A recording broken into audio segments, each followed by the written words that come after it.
On this episode of the Star Wars Time Show, Matt and Nick will be doing a super secret recorded version of the stream, so while they're not live, they're still spitting Star Wars. In this episode of the show, the dudes will lay down their wants and then predictions for Season 1 of The Acolyte. What do they hope happens and what do they think will happen? All that and more discussed in this episode. Make sure to tune in on June 5 when they return for their live breakdown of The Acolyte premiere. Punch it, Chewie.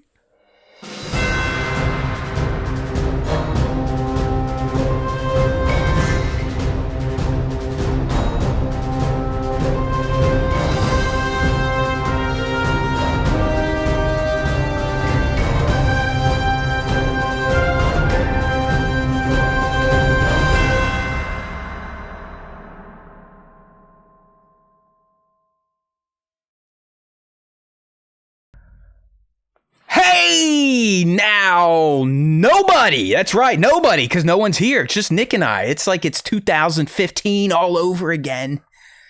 We're here by ourselves.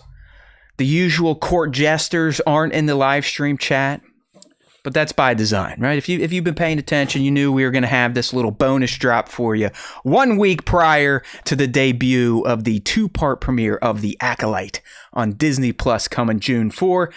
Nick and I usually take a little break around this time of year. Hopefully he has not been human trafficked by when he goes on one of his two wild around the world globe-trotting trips. So if you get here June 5 and Nick is not here, we know RIP, all right? We're just going to put that out there. But I have full faith the Force will bring him back to his co-pilot chair for our first live breakdown of The Acolyte. And why are we talking so much about The Acolyte right now? Well, as Nick and I tend to do before a new Star Wars series comes out, be it a movie, animated series, live action series, we kind of like, as fans, to dream about what we'd want to see. All right, so stuff that as a fan, we really hope to see, we want to see. It'd be awesome. It would scratch our fanboyism. It would check the fandom box. And then we also predict what's going to happen. So we've done it for the Bad Batch. Hopefully you listened to the retrospective I did with Seth at Laird Geek from At the Beyond the Dune Sea. That's in our episode 310. Make sure to check that out if you missed it. I know, Nick, it won't be sitting in that co-pilot seat. It's Seth, but I'm telling you, we had a good time. Check it out. See how well we did with our Bad Batch wants and predictions. Teaser, awful. We were awful. This is probably our worst wants and predictions ever for a series. So I don't know if we blame that on the writers, Nick, and not coming through with our expert narratives we were giving them preseason, or if we just asked too much and we're starting to fall into the fan Star Wars headcanon trap. So yeah, I think so. Like, not to give away anything yet because we're going to go through all of our stuff, but I am now taking the approach of being very light on my wants and predictions for stuff because I don't want to fall into the trap of like, oh, well, I wanted this and it didn't happen, or so I'm from now on, in terms of wants from Star Wars stuff, I'm keeping everything very, very light and airy, and not going to be a lot of wants from me. The main one for me for every show is that it's good. And yeah, that's going to be honestly, constant. Nick, when I looked at your 3 or 4 wants, they lined up with the immediate ones that came to my mind, so I only tacked on a few extra ones. And like you, I am trying to learn from the past. In particular, Bad Batch was rough. I kind of pride myself on being a fantastic Star Wars speculator, sorry. And it didn't pan out. I mean, there's a lot of stuff, even things I consider low-hanging fruit, that just did not materialize in that final season of the Bad Batch. Like, I don't know, maybe letting fans know where Cody's at, or how Wolf links back up with Rex and Gregor, but who cares? Like I said, that's in episode 310. We are in 311 now, getting ready. Good band, by the way. Getting ready for The Acolyte, coming out next week. I'll tell you what, Nick and I, we were pre-gaming here before we did this, and the Rings of Power trailer just came out like a week or two ago. Nick is super high on that. He's even more excited to watch that because it's been so long since he's seen that content. We're talking 2 years. But not me. Like I said last week, and we have a short coming out where I basically say, why do you watch Star Wars if you hate it? Because I love it, and it literally doesn't get me upset when I watch it. So just, think about that, people. Don't bring unneeded stress into your life. Just don't watch it, okay? Leave us goofballs alone that like to sit in our basements and still talk mostly positive about Star Wars unless there is a thought-out critique to be made. But I'm jonesing for the Acolyte. I've been digging everything I'm seeing. I know the fandom, or the quote-unquote fandom, is quite upset, which makes me even happier. And I can't wait to see what we get. It's going to be a hell of a summer for, geek, nerdy TV. We got the Acolyte, we got the Boys, we got House of the Dragon, Rings of Power. It doesn't get much better than that. So we are here to guide you on your journey through the Acolyte. You can go check out the Rings of Power show when we start doing those later this year. That's right. We would do a little Rings of Power talk on the weekly live stream, didn't we? We used to. Yeah, I mean, we would talk about Rings of Power for like a half hour before the Star Wars one. So realistically, that should be its own show. But it was also a time where there was like zero Star Wars, and we weren't necessarily doing our special topics. So we'll see. I'm sure we'll at least comment on them. But yeah, I don't know if I have it in me to start a whole other blank time show at this point in my life. All right, my man.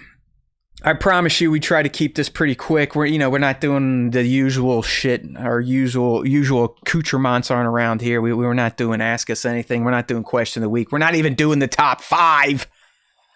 We're just doing Star Wars because there's always time for Star Wars time, and we're about to bring it to you. If you are watching on the screen instead of listening, I do have a new Acolyte trailer pulled up, and the reason for that, not that you can hear it, but last week or a couple weeks ago when we were spitballing on trailer 2, I kind of had a theory like the May that they're putting in front of us as the Jedi killer probably isn't going to actually be the Jedi killer, or maybe even May. And this latest trailer that comes out kind of, I don't know if it proves that theory that there could be a twin, a changeling, which would be really far out. Think Zam Wessel.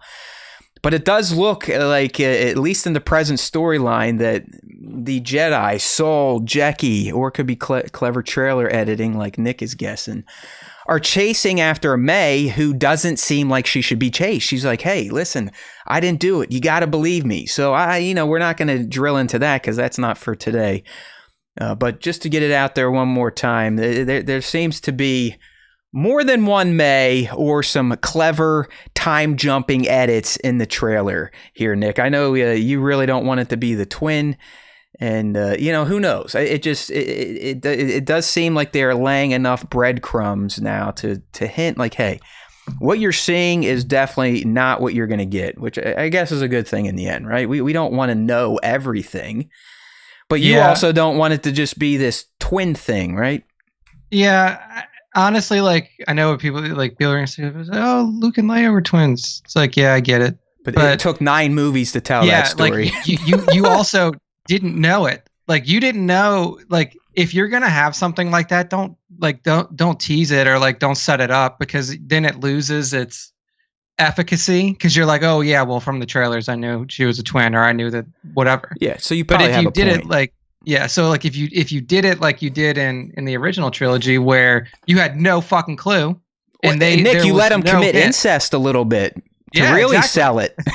Like you were completely caught off guard when that reveal came. You were like, holy shit, what? Like, you were as surprised as Han Solo was to find out. As George Lucas himself when he wrote it. Yeah. So if you do stuff like, that's my only thing is, like, if you do stuff like that, it would be great if you did it with no hints, because now it's like, well, we've seen the trailer and it's like, oh, well, she's saying she didn't do it and she's probably a twin, or there's somebody who looks like her. And then it kind of like, it takes away from that reveal when it happens in the show, because you're like, yeah, it was in the trailer. And like, so that kind of stuff, I think that they didn't need to do it. I really do think that, like, if you would have just left that out, because there's so much more that you could show from this show, Right. other than the hint at your big twist. Then it would have been so much cooler. It would have been like, oh my gosh, she's a whatever. Yeah, well, hey, maybe it's like the end around now. It's a double double cover here.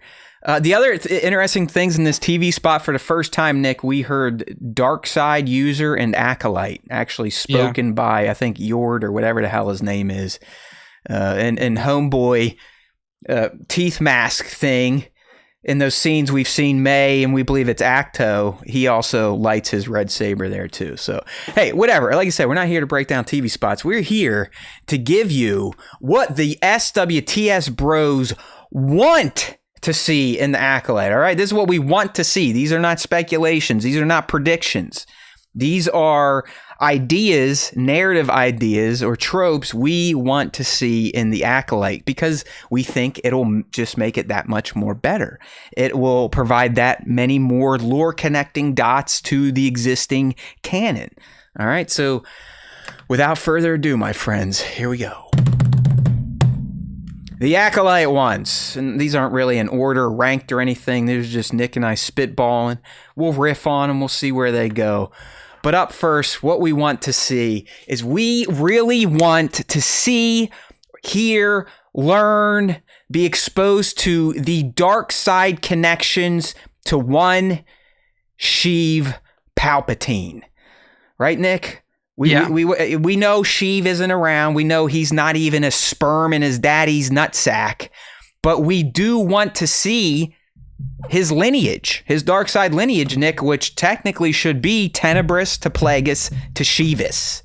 Yeah. So we're looking for some sort of reveal, right? That fans can go, oh, that's going to be Sidious's guy, or oh, this is where Sidious comes from, correct? Yeah, I mean, I would hope so. You know, this is in an era where we know that the Sith are not known in the galaxy. We know that they're very much laying low after what went down with Darth Bane. Like, I don't know how much of that is canonized and how much of it is not canonized, but whatever. Like, we know that for at least 1,000 years, 800 years before this series, the Sith had essentially gone underground and instituted the rule of two, to hopefully be able to get themselves back to the position that they find themselves in at the beginning of A New Hope. The beginning of Phantom Menace. They hope to get back to the position that they're running the galaxy like A New Hope, but yeah, like at least by Phantom Menace they have started to infiltrate the ranks. End of Rots is essentially their plan realized. Yeah. Right? Yeah. Like, he's done it. He's gotten rid of the Jedi, and as two Sith, they've taken over the galaxy. Yeah, exactly. Right. I mean, really, from Palpatine's perspective, it's really one Sith, because he just kind of ran through apprentices like they were nothing, right. And it seems like they didn't really do much to help him. I would say that the biggest help to him was definitely Dooku in leading the Resistance. Vader helped take out the whole Jedi Temple and a bunch of other Jedi. Think at that time, it was already kind of done, honestly. Like, it was like it had come far enough to where, like, even if Anakin didn't turn, Palp still is able to turn it, because he's already gotten the people on his side, right, which was the most important thing. Like, he had already turned the Senate loved him against the Jedi, and that was all that he really needed. Like, Darth Vader was definitely there to, like, clean up the mess and make things a lot easier for the transition, because bring order. Yeah. But I think that in terms of the most amount of work done leading up to it, it was definitely Dooku leading the CIS, like, really positioning himself as the villain for everybody else to hate while they were the clone army. Yeah, right? Like rallying behind Sheev. So, like, he played a dual purpose. Not only was he, the dark side apprentice that Sheev needed at that time, but he also Dooku as the bad guy and Grievous as the bad guy helped to rally support behind Palpatine, which was the most important thing. You wanted the support from the Senate. You wanted the support from the people of the Galactic Republic.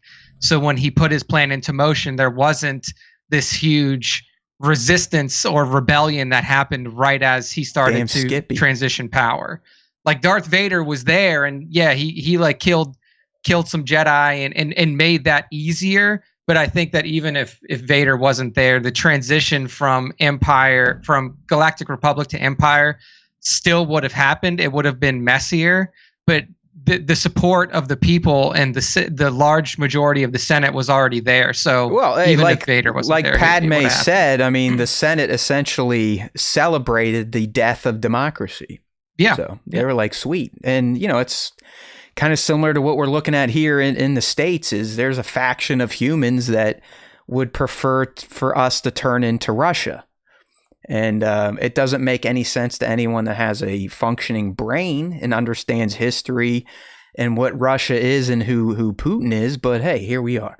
So and who knows, maybe, and that's kind of what we're talking about here. Listen, we know Sheev ain't even remotely close to this, but it would be nice to hear his masters talking about undermining the Jedi and taking over the galaxy to see kind of how it gets passed into him and baked into him to the point where he's like, all right, I'm going to kill my guy and I'm going to do this shit myself because I'm better. And yeah, so we definitely want to see this. Clearly there's going to be a dark side user. Real quick, Nick, if you are a dark side user, are you automatically a Sith? Because I've seen this debate on Twitter over them saying dark side and Acolyte, and apparently that's a no-no. Like you can't just be dark side. I disagree with that take. The Sith is an organization. It's an organization. It's like a religion, right? I mean, it's like a cult. Yeah, I mean, whatever you want. It's a group of people that have coalesced together for one common goal. You know, like the Sith have a credo, just like the Jedi have a credo and a mantra. They have a goal, a shared goal in mind. They have teachings that are passed down from master to apprentice, for blah blah blah, all of that. So, like the Sith themselves are an organization of dark side force users who have decided, like, hey, we are going to come together and we're going to use our powers and what we believe in and how we use the Force for this goal. Whereas I don't think that all dark side Force users have this conquer the galaxy mindset like the Sith do. Yeah, so I think that it's just, not the same thing. The weirdos being weird. Like another thing that poke holes in this series before it comes out. Like I just like, they're like, wait, is she's breaking continuity by referencing Darkseid and no, I mean, Sith. What are you talking about? Like, literally, I don't know, man. I don't know. Literally, Yoda says the specter of the dark side in the prequels. Like, I don't know. What? I don't know. Like, as I've said many times here, man, I don't know if people watch the same shit we do and actually are able to process it with a functioning brain. All right, so yeah, let's get some of these dark side connections. Dark side going to be prevalent in this show. I mean, it's called the fucking Acolyte, and as Nick said, I mean, there are the Sith Order has ranks, just like the Jedi do. You go Sith Acolyte, Sith Lord, the Dark Lord, the motherfucking Sith. Hey, if you want to be a member of the SWTS, we're the same way. Sith Lord, Dark Lord of the Sith. You can join. Just click the button down there on YouTube. We love you. Kisses, hugs. All right, Nick, let's get on to the next one here for the Acolyte. As fans, what do we want to see? We want to see, or at least hear, get referenced Old Republic Jedi and Sith name drops. So, Nick, I think I processed that correctly from you. I was kind of the same way. Let's get a Bastilla drop. Let's get a Revan, maybe a Malgus, a Boehner, right? Like, let's hear about these guys when they're maybe when Vernestra Rowe is talking about the rise of the dark side specter. Maybe she'll go into a bit of a history lesson and talk about how dangerous it is when these people are out milling around in the galaxy talking to people that are eager to listen. Yeah, no, I mean, I think that would be super important for a series that is so steeped in dark side lore and history. Correct me if I'm wrong. Bane is essentially their Jesus, right? Like, he's the one that kind of set the Sith straight. So you would think he's probably our best bet. Yeah, yeah. I mean, and even Bane is very far removed from Revan and Malak and Malgus and all But in of the terms of characters giving and their stuff like order that. structure, he's the Yeah. guy. Yeah, like he's the one who Rule of two. instituted the rule of two and was really like not only instituted the rule of two, but like took it upon himself to essentially destroy the Brotherhood of Darkness, which was what the Sith Order had become at that time. He like single-handedly destroyed the hardcore. Brotherhood of Darkness, and then after that took on an apprentice and instituted the rule of two. So Okay, like, I gotta ask Nick. At the same time, did he wipe out like 1,000 Jedi too? Because Yeah, if he he did, did. he is the ultimate Sith. Then, except he sucked. He failed. yeah, I mean, you could argue whether or not he failed, but he essentially, he wiped Took out two a orders ton- basically. yeah, a ton of Jedi and basically all of the Brotherhood of Darkness. That's awesome. Aside from like a couple of stragglers that he ended up hunting down and killing anyway. And he knew, but like when he did, and again, like this is all in the novels. I don't know how much of it's canon, blah, blah, blah.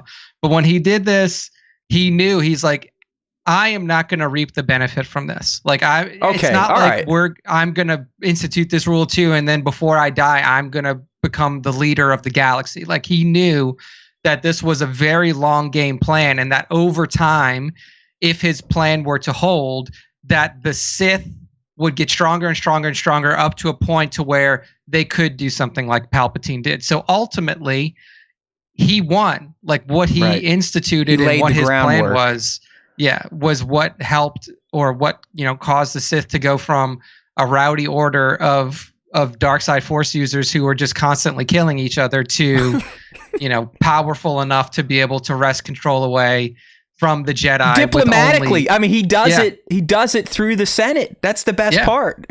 So, and like all of that is because you didn't have this huge outward force of Sith that are constantly infighting and killing each other and becoming weaker and weaker and weaker. So, I mean, to me, it makes the most sense for Bane to pop up in here. And Nick, if you don't fold in the Clone Wars, Sheev only had to draw his weapon once to do this. Like literally. Like in the Clone Wars, I think he does it at least twice. I know one time he gets in his purples and he goes and kills Savage and fucks up Maul, but in terms of live action, he does not have to lift a finger. It's either Maul does it for him, Dooku, eventually Lord Vader.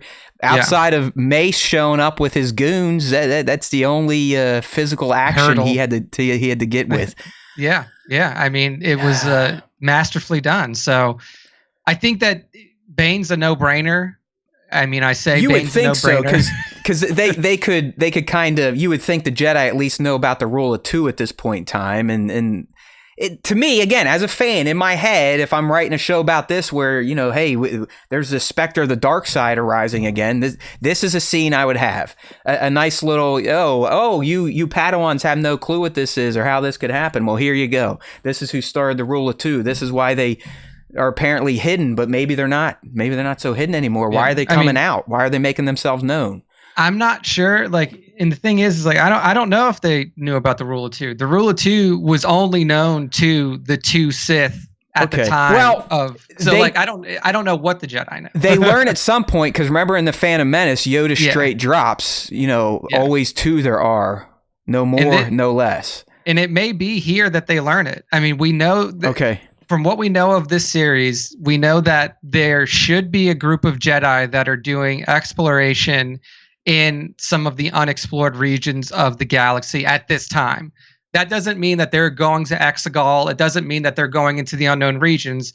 There are a lot of places in the known Star Wars galaxy now that were not known back then. Well, that's even where we're coming in with the Acolyte. I would imagine the Jedi aren't even doing as much settling as they were 100 years prior in the High Republic timeline when they, what was it, the Starlight Beacon disaster, whatever the fuck it was. So that like kicks off the High Republic. Yeah, so I mean, the Jedi we're going to meet in the Acolyte, Nick, should be at their peak arrogance, like to where they are almost royalty. And I'm a Jedi. I'm not gonna go do that. Fuck you. They're gonna. I feel like they're gonna be pretty hoity-toity here. Yeah. See, like what I would really like to see is them doing exploration, finding temples, finding grave sites. You better write a new show, pal, because that ain't gonna be this one. I mean, although if they are going to Acto as we have speculated, you would think they're there for a reason, and that would be some Force history, because that is like the OG, isn't it? Yeah, exactly. Or like one of the first Island of Jedi.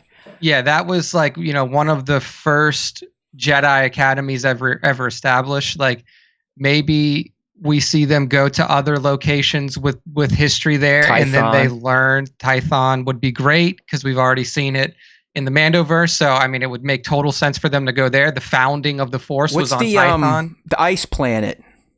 Ilum. Like there's a lot of opportunity. So I would really like them to discover the rule of two through this. Oh, okay. Like find a, all right. Because like if they just know about it, then it's like, well, how do they know about it? If you know how the rule of two was instituted, it doesn't make sense that they just know about it. So I would love for them, since it's so far after Bane, and Bane at this point is already dead, like we see Bane die in the books, but if they found a holocron, a Sith holocron that talked about the rule of two, kind of like Bane did. Bane didn't come up with the rule of two himself. Bane found a holocron, and I think it might have been Naga Sadow or one of the other ancient Siths that we're talking about that had the idea for the rule of two, and then Bane instituted it. So he didn't even come up with it. Like if they found something like that, like really dig into the history of the Sith, which would make sense for a show like this, and they found out like, oh my God, like maybe the specter of the dark side is out there, and it's intentional that we don't know about it because there's only two of them. Yeah, it never went away. Like, and I think that would be such a valuable piece to show in this series, because it's so for right now for Star Wars fans. If you're aware of the Old Republic stuff, you're like, well, how did we get from the Old Republic era where it was just a shitload of Sith and a shitload of Jedi to where we are now? And we don't really have 10,000 years of war, right, Nick? Yeah, I mean, you don't really have a good explanation for it, but I do think that this series has the unique opportunity to like really make people understand, like, hey, this is what happened, and this is why the Sith were so underground. All right, I'm down, because I mean, as I've always said, as long as I'm getting lore that kind of adds to the existing, or it's setting up something new and exciting, let's go. Let's fucking go. The show could be literally stick figures or animated pieces of poop. As long as that story's there and we're getting those lore gaps filled in or new exciting lore laid, we are good to go. Yeah, I like this one, and I do feel like they have to touch on the ancient history of Force users in some capacity in this series. Yeah. It just seems like it's ripe, as Nick said, to be explained. Doesn't even have to be long-winded. It could be a fucking 2-minute scene, but something that kind of connects those dots, as he said. I love that theory, Nick, and I hope we get it. The old, this is how the Jedi learn of the rule of two. And as we said, we had all these fans like, oh, it's so stupid. Wow. The Sith were gone for millennia. It's like, people, like, you really take everything at face value from the bureaucracies you serve under or you're a member of. Like, they don't tell you everything. As we tried to explain, it's not like Joe Biden's going to read the intel report to all 350 million Americans every day. Some stuff we're better left just not knowing. So when the bomb hits, we can kind of live out the few moments of our lives in peace and not being all stressed out. So yeah, I like it. I think that would be a really cool way to kind of show everyone like, oh, this is how the Jedi learned. And then as we speculated, trailer 1, this is how they swept it all under the carpet to allow the dark side to keep festering and growing. So, all right. Up next in our Once of the Acolyte, I want to fucking see Yoda. Okay? Makes sense to me, which means we're not going to get it. But I don't know how you roll through the Jedi Temple at this point in time and we don't see the little green dude at least holding court somewhere, teaching little kids, or sitting his happy ass in his dome chair up there in the council chamber. All right? I want to see him in new garb. I want that High Republic guard. Maybe not his whites. I'm saving that for predictions. But I want to see this 80-year younger Yoda. Okay? It's going to make a difference, Nick. 80 years. You never know with his maybe, species. yeah. Maybe so. He's gonna be maybe sitting so. there doing like fucking push-ups and calisthenics, like what? He's all ripped. He's got like a little six pack. Oh shit! So here, I won't say this is a want for me because I don't care if he's in it. Because I like ultimately like what am I gonna get out of it if Yoda's here? Just that I know Yoda's point your here? finger at the screen, going Yeah, Yoda.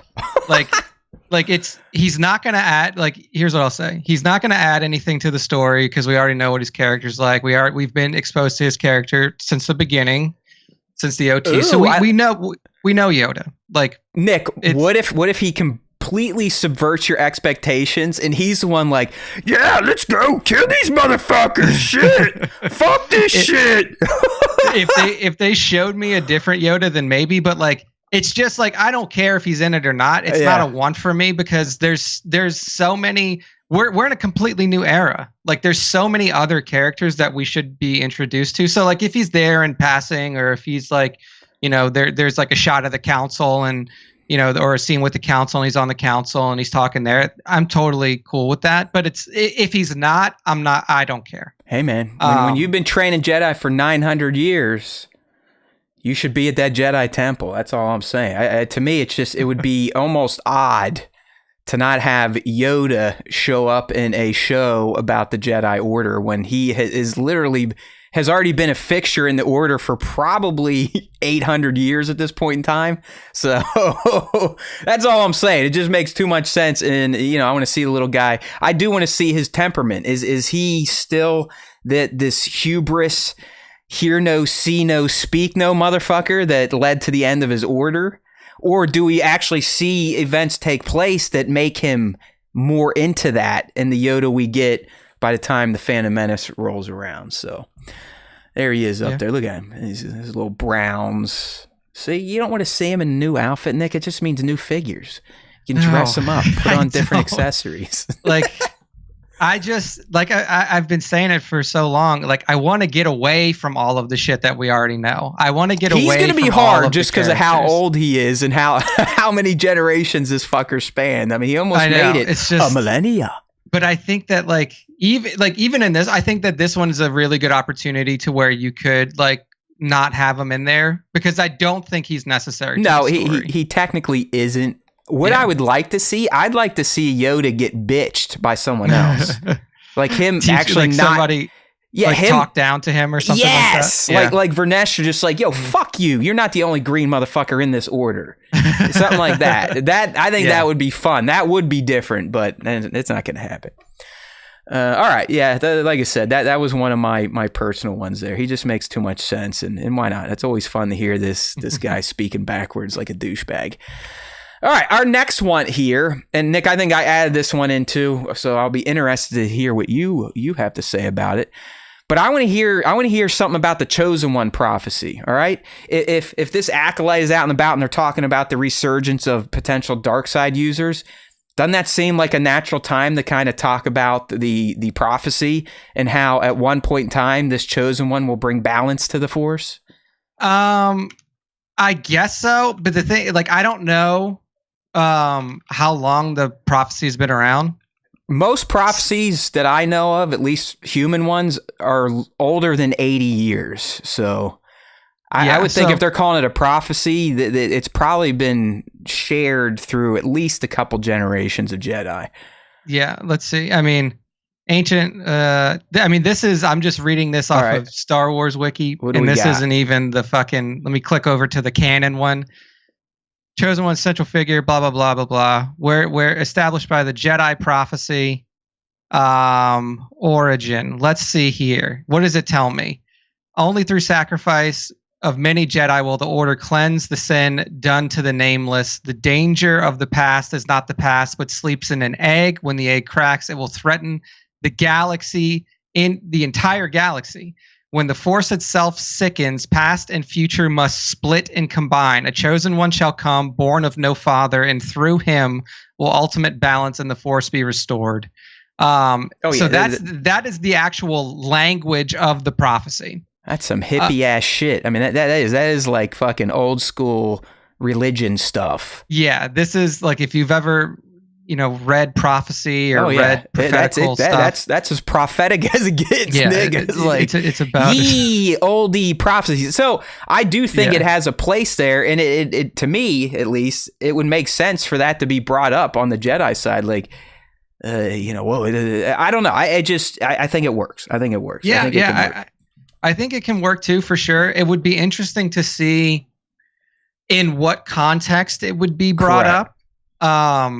Because the prophecy was, when it was brought up in episode 1, like most people on the council, I won't say everybody, because there were some people who were less offended to hear it, but there were like most people on the council when it was brought up they were like, prophecy, what the fuck are you, like they were not having it. Yeah, so to me, Nick, it's almost like it's been around so long that it's almost become a joke to some of these guys. Like, fuck prophecy, we're Jedi, we make our own future, right? We as long as we live good life, good things are going to happen.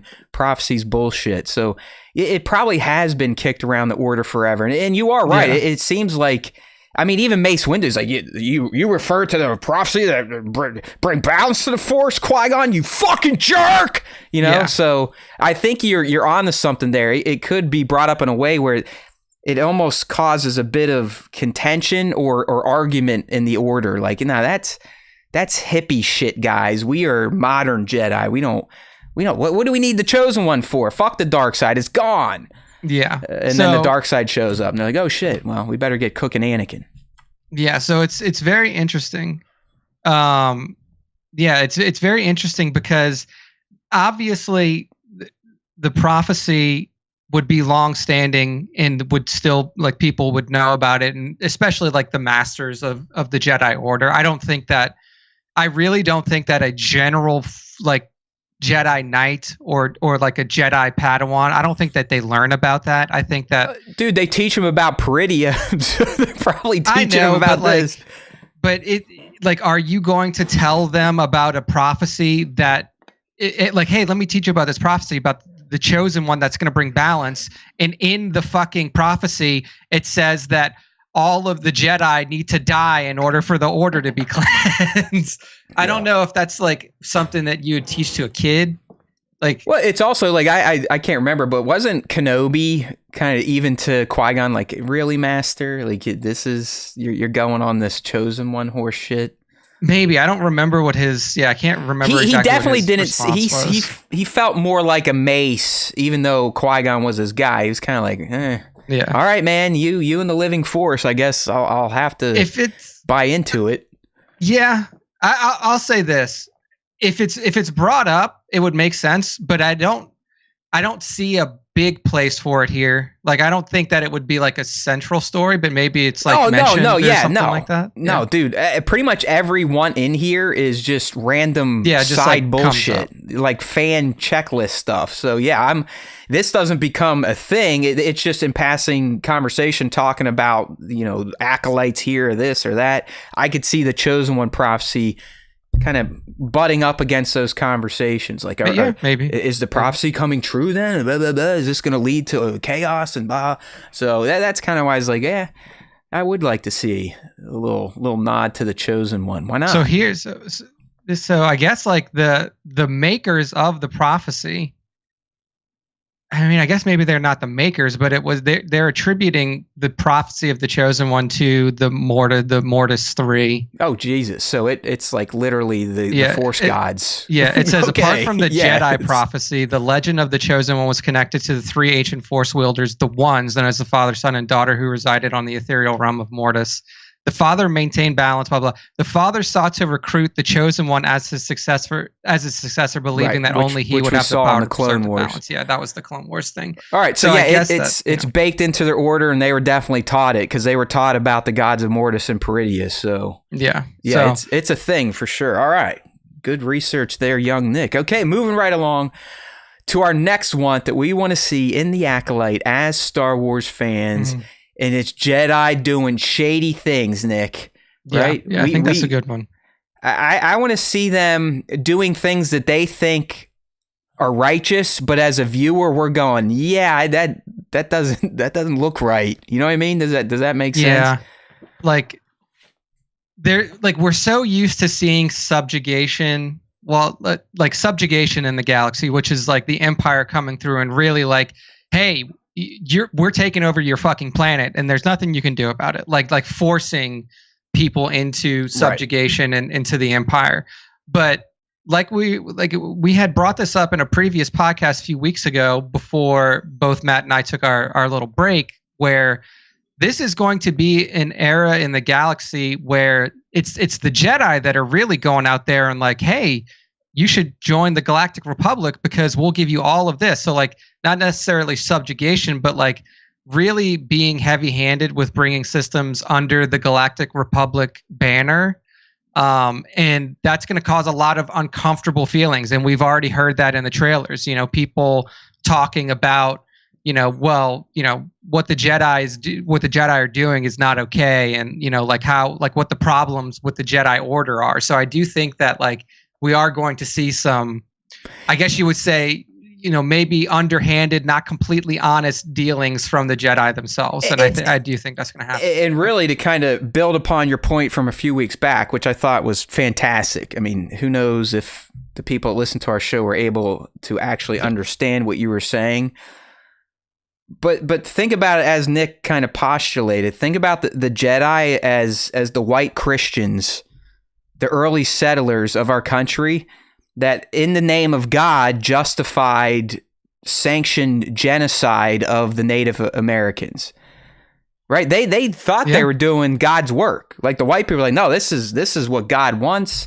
You're heathens, you're savages. We are going to make you Christians. We're going to get you into the kingdom of God. We're doing the right thing. Our being in the sky, our force powers are going to make you whole humans. Now, the white people thought it was awesome. What do you think the Native Americans were thinking? And that's what Nick is saying here. If you got these Jedi going around to these planets like, hey, we're awesome. We're the Jedi. Look at our gold and white robes. We're very regal. We are good, by the way. We are good, right? Yeah. Jedi are good. We use the light side of the Force. We know the right way to do things. And now you, too, can do things the Jedi way.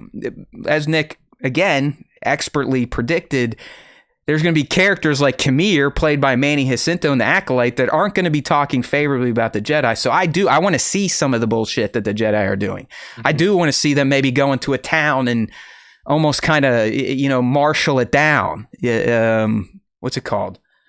What's it called when a governor can kind of martial law it? Oh yeah, instituting martial law. Yeah, you know, in the name of good, though. You know what I mean? So it'll be very interesting if they do this right, Nick, where the Jedi are still being portrayed as heroes, but they're not necessarily heroes to the people that they think they're helping.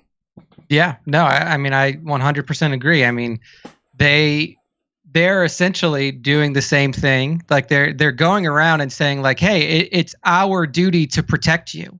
It's our, like, even though we've just found your planet, even though, you know, we're pushing out into these undiscovered hyperspace routes and we just found your planet, guess what? It's our job to protect you, even though you've probably lived on this planet for millions of years and you're totally fine without our protection. We'll show you how to do it better. Yeah, like we're here to help you. We have lightsabers. You don't. So I mean, I do think that there is going to be a lot of like, you know, crusade type of behavior, you know, going on like a holy mission. Yeah, the Crusades, that's probably an even better way to classify the Jedi Knights. Literally, we had knights, Arthurian knights, in fact, participate in the crusade thinking like, this God is telling us to do this. Yeah, the Jedi are just saying, "Hey, the light side, the Force compels us." They put their hand as, "Hey, we're not doing this. The Force wants us to do this." These fucking midichlorian things in my goddamn blood. Can't help it. The Force is the one that's doing it, not me. Let me show you how to live your life. I think we're gonna get it because Leslie, she's hinted enough in a lot of the interviews she's done. Is like, listen, the Jedi are kind of going to be this big bad institution of this show, and it's going to be very interesting. So hopefully we do get that. It goes back to the OG movie, like the fucking episode 4. You know, from a certain point of view.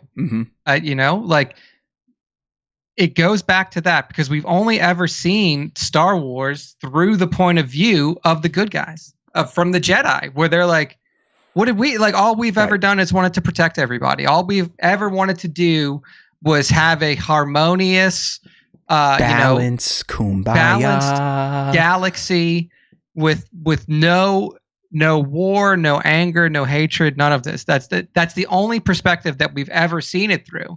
So to finally get the opportunity to see things from the other, not even from the other perspective, because the other perspective would be the bad guys. And I really think that the perspective of this show is going to lie in the middle. It's going to lie in the perspective of somebody who's caught in between these two worlds. I agree 100.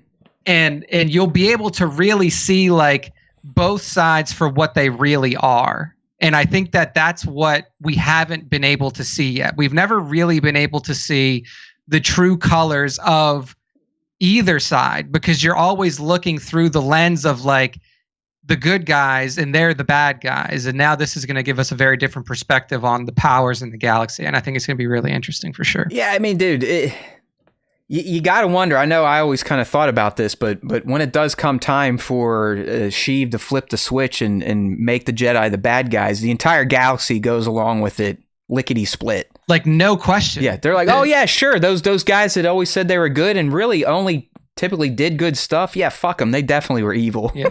And like the only point of reference that we've ever gotten for that perspective was from the Martez sisters. Right. And like people fucking hated it. People like they didn't understand what they were trying to do.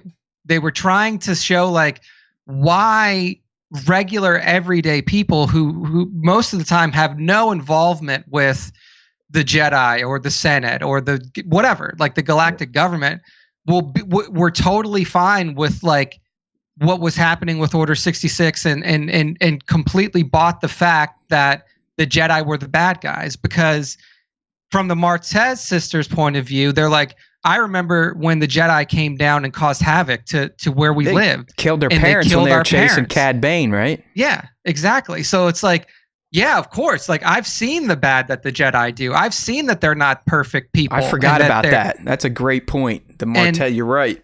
And people forget about it because like everybody fucking hated the characters because they were two black girls, and like, and then everybody was like, fuck this, like, this is so female character, all that shit. Like, but it was also was the first time. Your point was spot on, but it was also to show how Ahsoka went from self-exile to considering sporting her blades again and helping out in the name of good when Bo-Katan hits her up. So yeah, I get you, but that was a very, very astute point on the Martez sisters. You are correct. I completely forgot about that in getting the point of view of just regular people, not on one side or the other, no force powers one way or the other. And they're like, yeah, fuck them.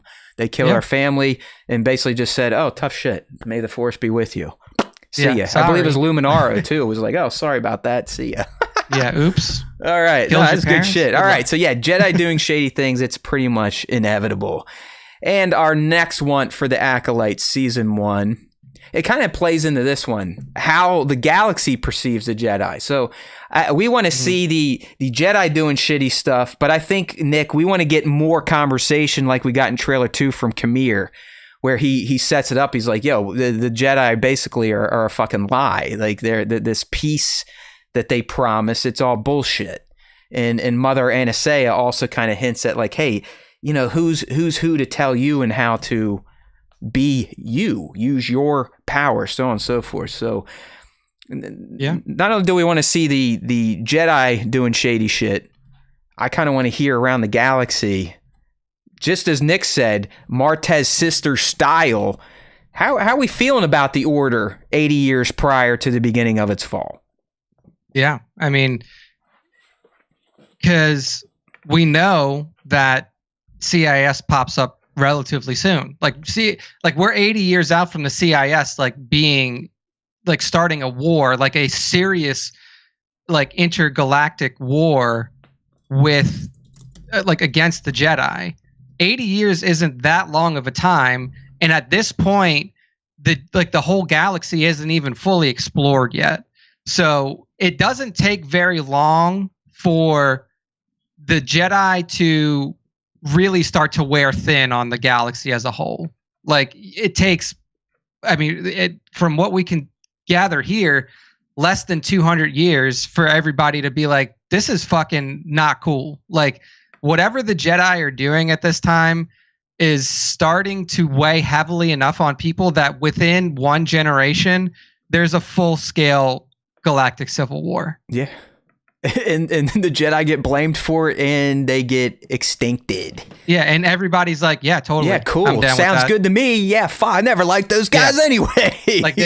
There was literally not even like nobody raised an eyebrow to it, outside of the like senators. Yeah, outside of like Bail Organa and Padme. That's but about like it. the general public. Yeah. Yeah. You're right. Public, they don't give a fuck. No, there's probably 10 senators. That's about it. They're the only ones like, man, the Jedi kind of got that doesn't seem right. But yeah, so this will be fun. I'm all about the Jedi kind of getting some mud flung at them. You know, I think it's going to be very interesting.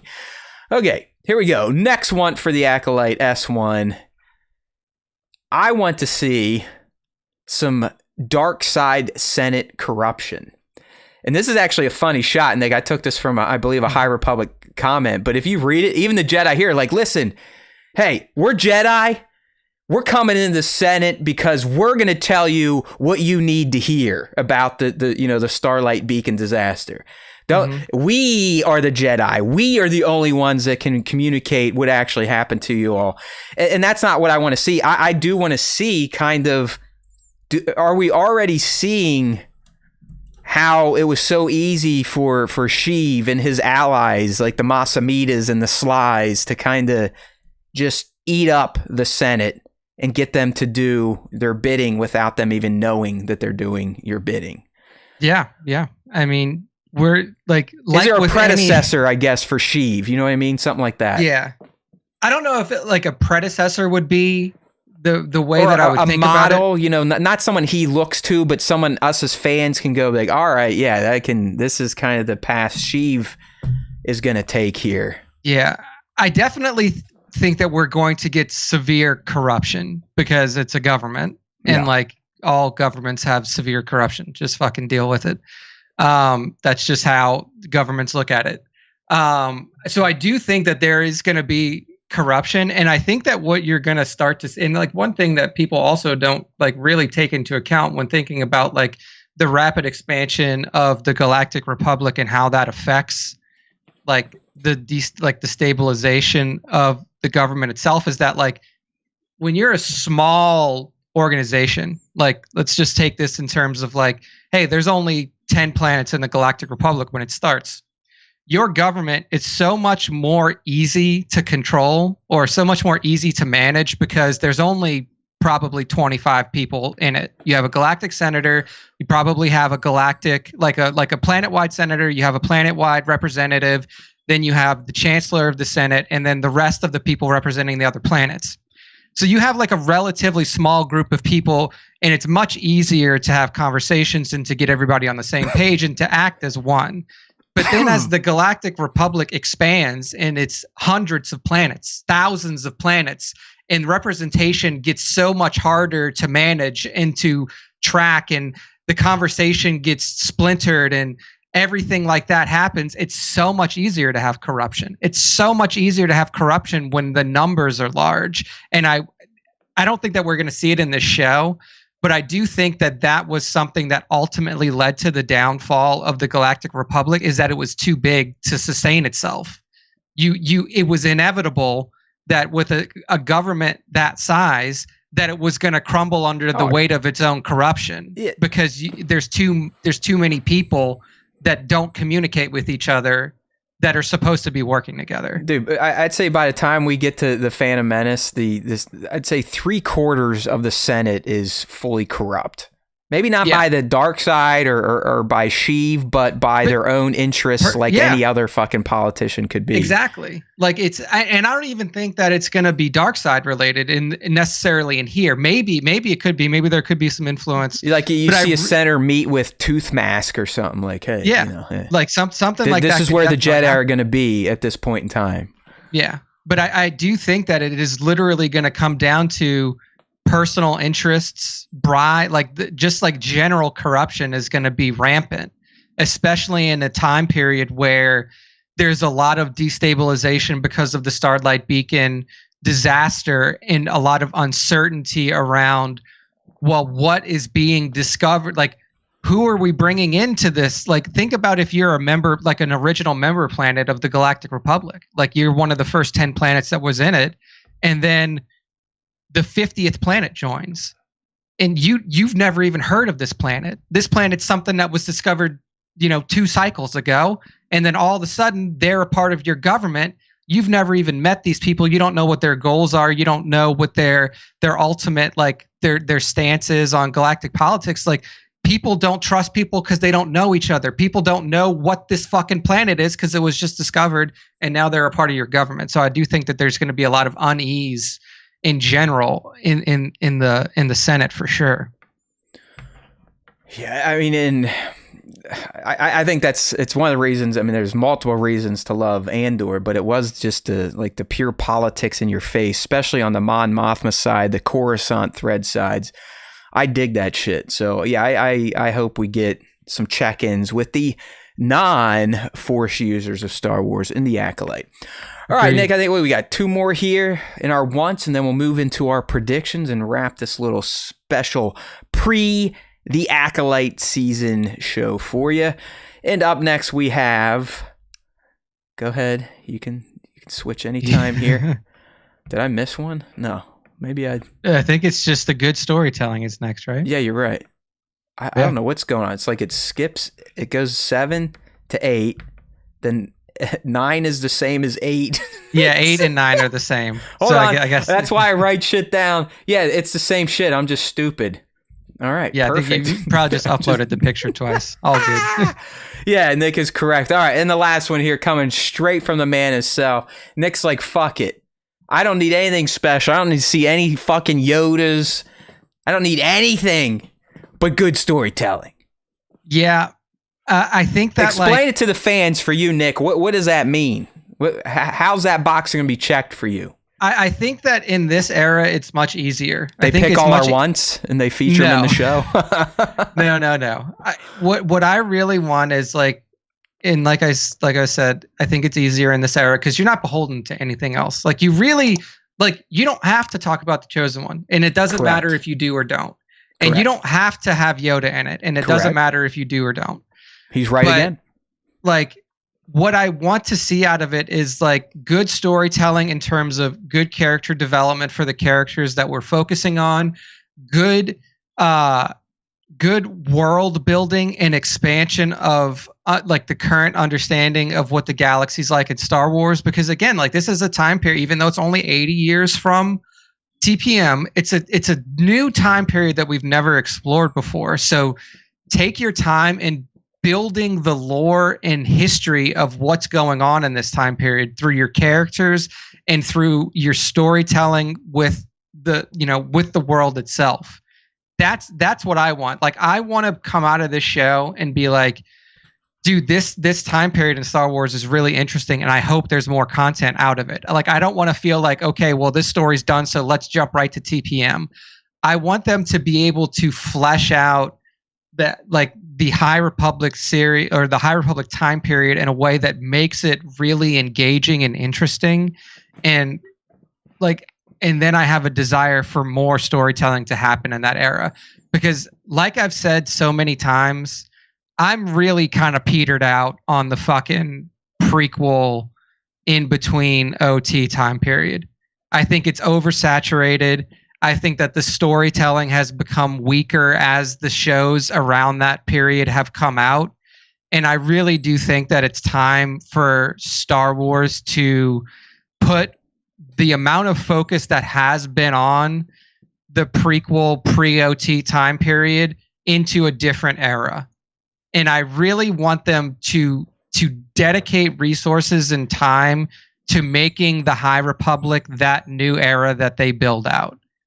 And it all needs to be done through good storytelling, through good character development, through good world building, through good arc storytelling, and like individual like episode narrative and stuff like that. That's what I mean by it, is that all right. Well, it's not like I want all of the things that I want to happen. It's Nick's headcanon only.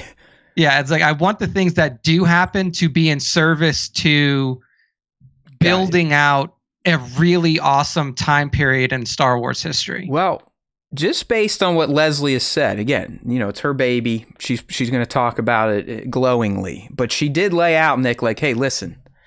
The way season 1 goes, each episode builds into the next. It's like it feels like we're going to have cliffhangers, which I enjoy, because it's like, all right, good. We're getting closer and closer to discovery.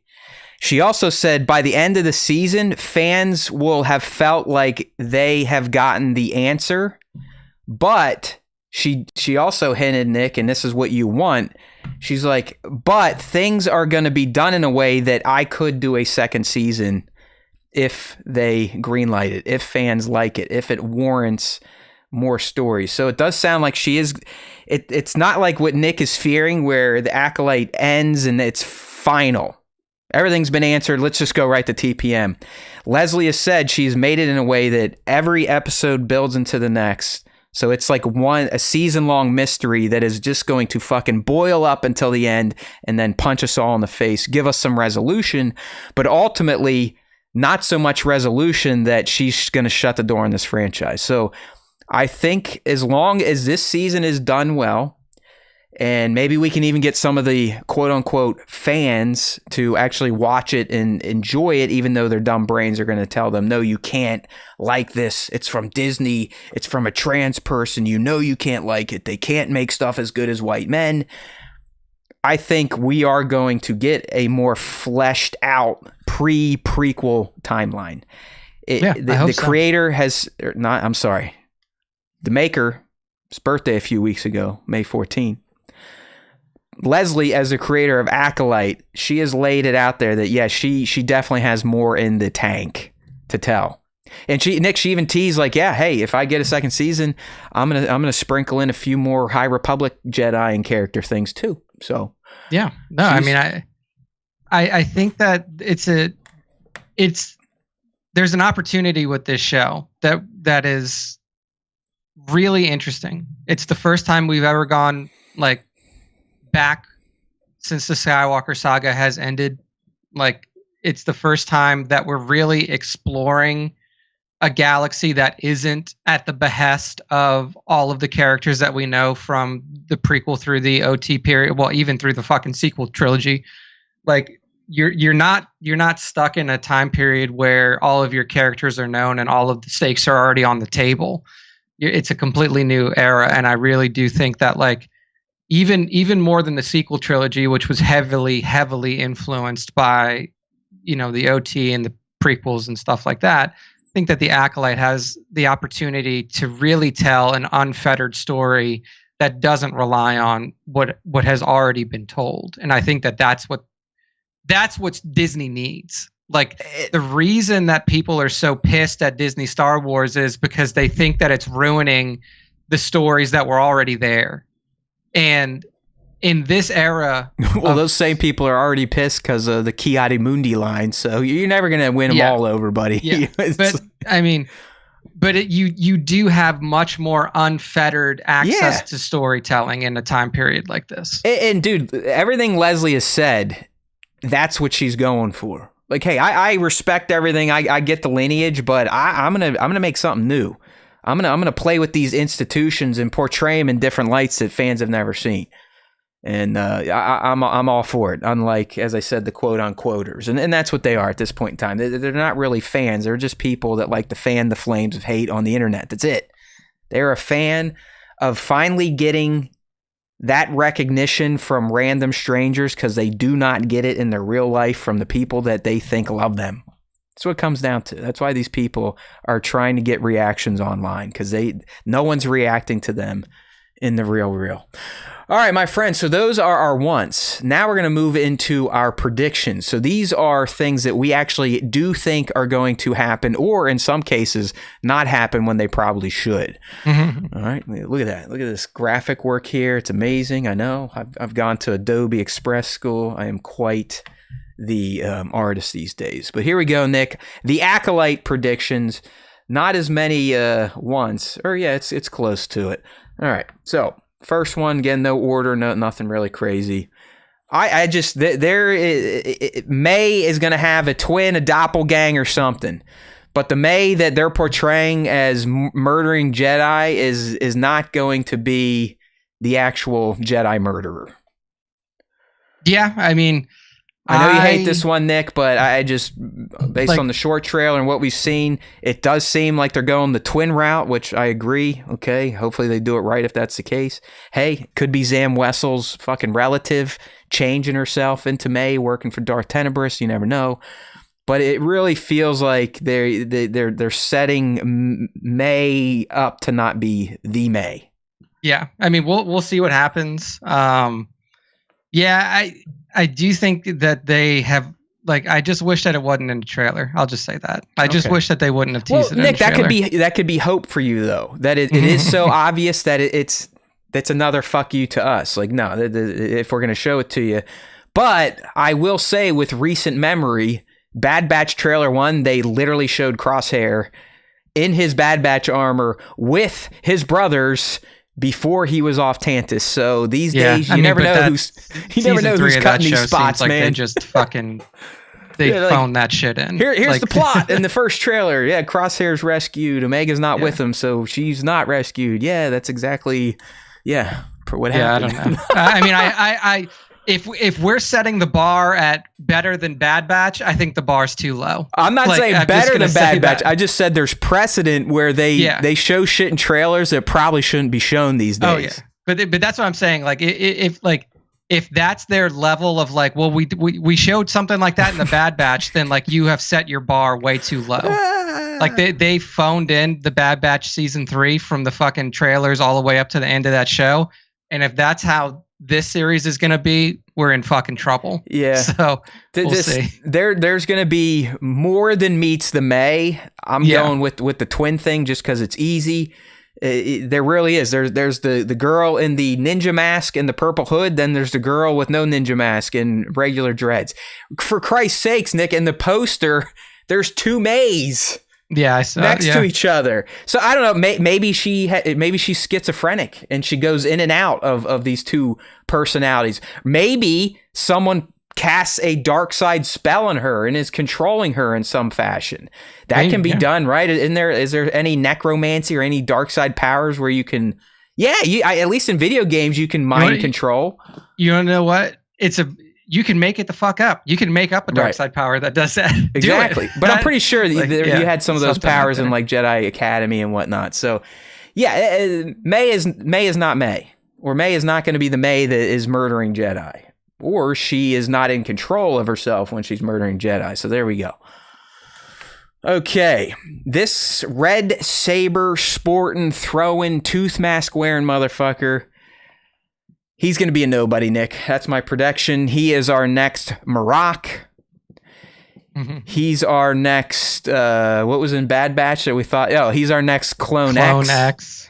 He's just going to be one of these cool looking characters that has so much potential for world and lore building that they're going to piss it away, and it's just going to be a person in a gimp mask. Yeah, dude. I mean, honestly, I can believe that for sure. I can't do it anymore. I can't do it anymore. Like, it should be Tenebris or fucking Plagueis, but it's not. Yeah. And the thing is like, we've kind of talked through those options. Like, the helmet just doesn't fit a Mun, or like, it definitely doesn't fit a Mun head. A Mun head is very tall. The best name for this person goes to 1/6 shooter. This is Kylo Grin. Yeah. Win. Like, he won it right there. I mean, the helmet's flipped up like Kylo's. He's got that grin. He's got the cracks in it like Mr. Ren. So, yeah.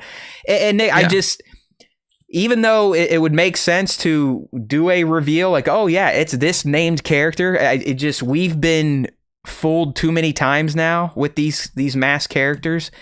I can't do it to myself. And if that means we're going to have a prediction loss and actually get some cool canon introduced, great. I will fucking take that prediction loss for you all. Yeah. But common sense is telling me this is going to be a fucking nobody.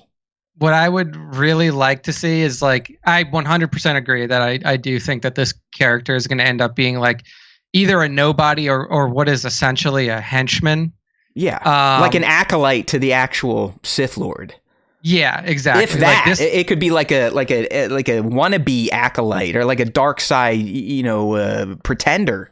Yeah, like I would really like to see it be like if Plagueis or Tenebris are introduced here, then what I would really like to see is like this be one of Plagueis's acolytes. Yeah, like and that before he sends Sheev. out. Yeah, like he sends out. He's like, look, just see what they're made of. Like you don't even have to fully engage them. Yeah, test them. Just test them out and come back and tell me what their metal is. And I think that that's what it might be, because what it seems like happens is this dude comes in the field, blows the fucking Jedi back. The Jedi panic, all draw blades, and there's going to be some kind of battle. And I'm assuming this dude gets away. You know what, dude? They released a poster of his lightsaber hilt, or there. Who knows what gender they are? Yeah. It really looks like that broken lightsaber we saw in trailer 2 sitting on the forest floor from the location where it looks like they do tussle. Yeah. So, I mean, it could be that like they cut this guy down. They or just don't disarm him and he gets away. Yeah, what you're saying right there needs to happen. I think that is the perfect way to do it, is to have them report back to the Darth. And so fans get that check like, oh shit, there he is. That is Sheev's guy. That guy's about to get killed and become a famous tale to be told at Mon Cal operas. Yeah, I mean, I think that there's a lot of value in that for sure. Yeah, okay. Well, Opus, record that shit. We'll see. That's spot on, man. I can't believe I didn't even get to that point, but that's what needs to happen. And then this person being a nobody would make complete sense. It wouldn't matter. It's the right choice to make them a nobody as long as they kind of they attach or they connect with a somebody. I dig it. I mean, just think about it like this. Do you think that Plagueis would like this dude knowingly walks into a group of Jedi, right? Just like nothing. Like it doesn't matter. You're right, dude. It's the same thing Sheev did with Maul. Like, hey, Maul, go fuck with these Jedi and let them see what you can do. Yeah, it's like the whole point is to not like for the master to stay correct hidden, but to gain intel. And you're I think so right. Like, the masters do nothing in the dark side. They do nothing. They make their underlings and everyone else do all their bidding. You are so correct. So yeah, they're not going to be here fighting on the ground. They're going to be sending in their troops. Mm-hmm. Yeah, dig it. So we'll see. So this is the Acolyte. I think you're right. I think this is the Acolyte.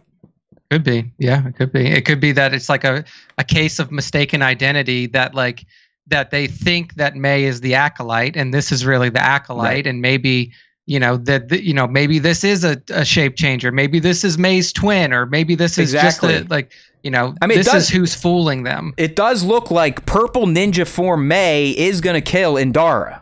Now, what May is it, or is she under any sort of influence? We don't know. But I mean, if we follow the trailers, that bar fight with Trinity ends in Trinity dying and kind of kicking us into the main story and the mystery that the Jedi need to investigate. Man, dude, how cool! And to me, Nick, I feel like the scene of this Acolyte, if you will, meeting with Plagueis, and it should be Plagueis, I think. I do too. It should almost either be a stinger for the season or like in the final episode, right? Like, hey, it seems like the good guys won, they solved the mystery, but then you get this guy talking to Plagueis like, hey, we're not ready yet, or something like that. Yeah, I think so. If you're gonna, I mean, I guess it really depends on how much the dark side is going to be featured here, right? Like if we're if we're gonna make this a show that's not just like, hey, we're gonna use the dark side as a specter, and they really want to use it as a primary perspective in the show, then hey, maybe this happens in episode 3, and then we know, like, hey, Darkseid is tracking everything here. Right. They're on it. Yeah, but I think it would be cool if it was at the end. Yeah, I'd want it to be more that like, ta-da versus, hey, if we check in now you almost feel like, all right, are we going to check back in with the boss, or is it just over, or do they always keep tabs on what these acolytes are doing? Where if it was saved at the end, it was all kind of ominous, and then you realize, oh, all along it's been this fucking Plagueis guy that we heard about in Revenge of the Sith and saving the people you love from dying. Yeah. All right. Nick is on fire today, people. Here we go. Next prediction. Master Soul is gonna die. I don't think that's a hard one. I actually think, what's his name's probably gonna go first. Yordo or Yord Fondor. Because in that TV spot, it does appear he draws his yellow against the red in the forest. But I'm just for the sake of our prediction here, Master Soul is toast.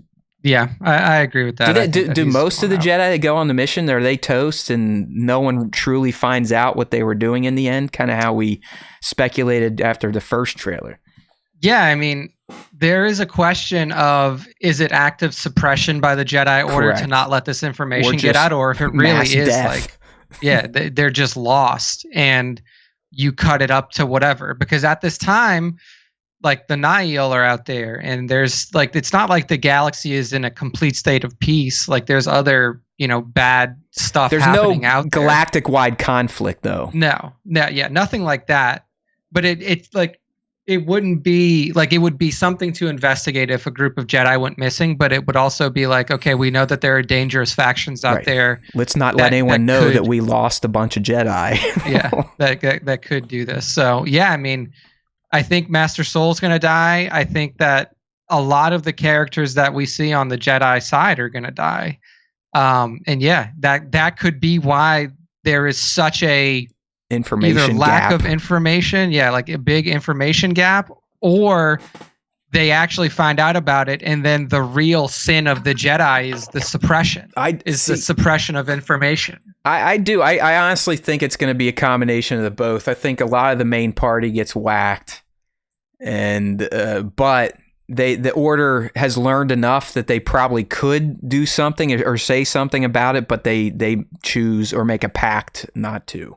Yeah, because like realistically, if they find out at this time, even if one of them survive, even if whatever, like Yord survives or whichever one of these Jedi survives, makes it back to the temple and tells the council like, hey, the Sith have returned, it's not like their immediate response is going to be like, all right, let's form a tactical team.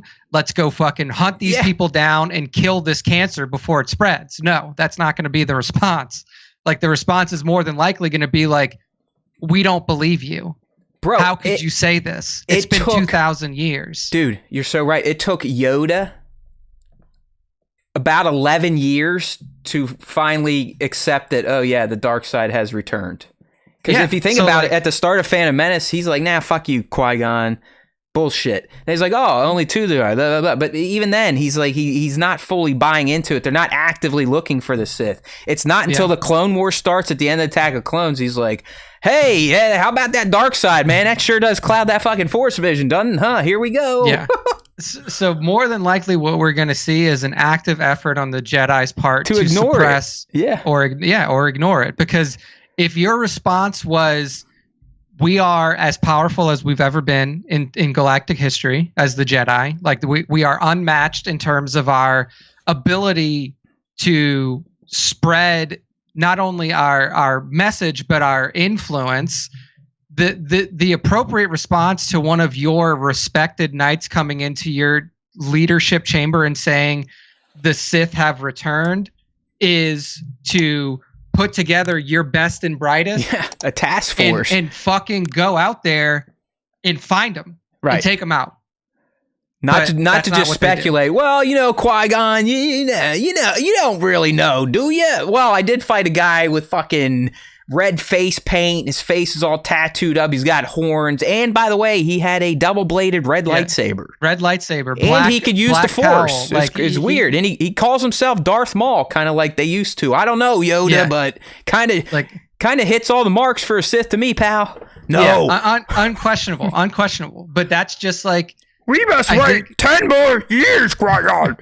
Yeah, it's like, oh, now I see Count Dooku openly on the battlefield with his red lightsaber ignited, going by Darth Tyrannus. Right. Oh, yeah. Ooh, might have missed that one. Sorry, guys. Yeah, it's like, oops. Maybe I screwed that guy, you see that guy with the curved red lightsaber? He actually told me about 10, 15 years ago that the Sith are infiltrating the Senate and everything's fucked up, but I'm like, no. Don't dream. Those are bad. No dark side. And here we go. So, yeah, I love it, dude. Fuck Yoda. I mean, Nick, the definition of hubris, pride or arrogance in excess of ambition, ultimately causing the transgressor's ruin. And that's how Luke explained his order to Rey, and this is where it could start. Hell, it didn't start here, Nick. It's going to be perfected. Their hubris is going to be perfected, because I do think it is going to be a mix of denialism and death of those who know the real truth. Yeah, I think so as well. I mean, you may even have people getting expelled from the order. Could you imagine that? Yoda's executing motherfuckers. Could you imagine that? Dude, if they it wouldn't be the first time. Right. It wouldn't be the first time that a Jedi left. Master Soul, come with me out back. I need to show you something. See, you just stabs him in the and I don't know if this is canon anymore, but at a certain point it was, like, during the time of the prequel releases, like there were a group of Jedi that were referred to as the Lost. Wasn't SWTS one of them? It was Dooku, SWTS, and then like there were other ones like stretching back more years, but it was Jedi who voluntarily left the order because they became disenfranchised with their thinking, essentially. Exactly. So, like, could you imagine that? Like, you say you're Yord, you fight this Sith or this dark side user in the forest, and you go back and you tell your order, and they're like, "No, we don't believe you," or we're not going to do anything about it. That's some hardcore gaslighting. I mean, it's what they were trying to do to Qui-Gon Jinn. Yeah. Mm-hmm. And like, I mean, luckily for the Jedi at that time, Qui-Gon wasn't like, well, fuck it, I'm leaving and I'm taking the Chosen One with me. Honestly, would have been better for Anakin in the long run if that did happen. But like, we know, like we can say with a large amount of confidence, I don't want to say we know, with a large amount of confidence, we can say that the Jedi are not going to openly accept the fact that Sith are back in the galaxy. No, that goes against their hubris, Nick. So you're 100% correct. All right, Soul definitely dead though. Fuck him. Yeah, I think so. Although if we need a sequel, we might need me to. You never know. Okay, next prediction here. I don't know, Nick. I got an odd feeling about this witch coven led by Mother Anastasia. I am predicting that they will actively be working against the Jedi Order. I'm kind of two minds on this, because I do agree that they are going to be an opposing faction to the Jedi imperialism, like the Jedi and Republic imperialism. At least a voice against it. I don't know if they're going to be able to like physically resist, but it seems just from the clips we've heard, she's not speaking favorable Jedi mantras to whoever she's talking to. It's usually like, no, you determine your destiny and your power. Yeah. So I do agree with you that, like, at least in area, like wherever they are, like their home planet, their home system, whatever, they will be opposing the Jedi's and the Republic's imperialistic ways. Like, look, like we don't want you guys here. Like, we've protected ourselves from threats that you don't even know about for centuries and millennia and for millions and millions of years. Like, we don't need your help, and we don't want your help. As I feel like that's gonna be their standpoint. Do I think that they are actively going to be like working with the Sith or like working with the dark side to actively oppose the Jedi? I don't think so, because I don't think that they are as focused on the galactic view of it as they are focused on their personal view of it, of like protecting themselves and their family and their system. I don't think that they care as much about like the galactic level view of it. I'm with you. What I was kind of predicting here is like they're just anti, like you said, Jedi imperialism and anti the Jedi way. I don't think they're dark side sympathizers. In fact, I think they probably look at both ends of the spectrum as odd. Like, no, you're limited on either way, and we don't believe that's how anyone with these powers should be kind of coddled or governed, handled, so on and so forth. So yeah, I'm with you. But they definitely not going to love the Jedi. Yeah. I don't think they're going to love the dark side people either, but I could see them being like, oh yeah, hey, you want to know where the Jedi are? Look over there. Like, hint, they may be over in this sector. Maybe. I mean, like, we've never seen, and this is something that would be really interesting, it's like we've never really seen a truly unaligned group of Force users. Like a group of Force users that are sensitive, that are powerful enough that if they chose to, could go either way, to the light side or the dark, Jedi or Sith or whatever, but truly choose to be people of the Force that use it in whatever way that they see necessary, not for good, not for evil, but for their own well-being and for their own protection and for their own uses.